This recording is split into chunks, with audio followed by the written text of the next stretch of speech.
Programang ito ay rated SPG, striktong patnubay at gabay ng magulang ang kailangan. Hindi nga nagustuhan ni Tanggol ang ginawa ni Ramon na pagkuha kay Marites.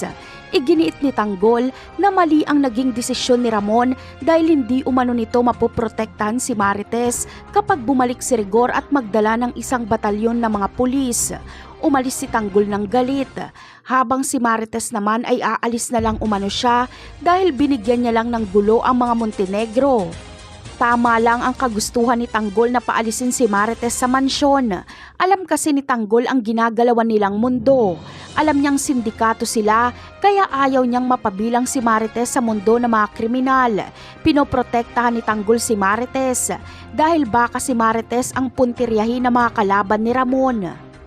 Samantala, sa pagdating nila Tanggol sa kanilang hideout ay nandoon na si Divina. Mainit ang ulo ni Tanggol kaya napagbalingan niya ang bagong alalay ni Divina.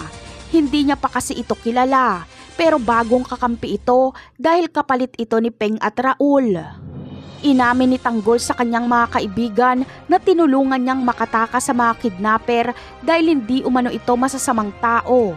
Kaya ayon kay Enteng ay kaya pala naisan sila ng kidnapper dahil kay Tanggol. Ngunit ano kaya ang magiging desisyon ni Tanggol sa kalagayan ni Marites?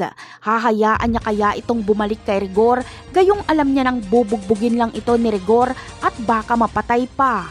Yan ang aabangan natin sa mga susunod na episode. Paalam!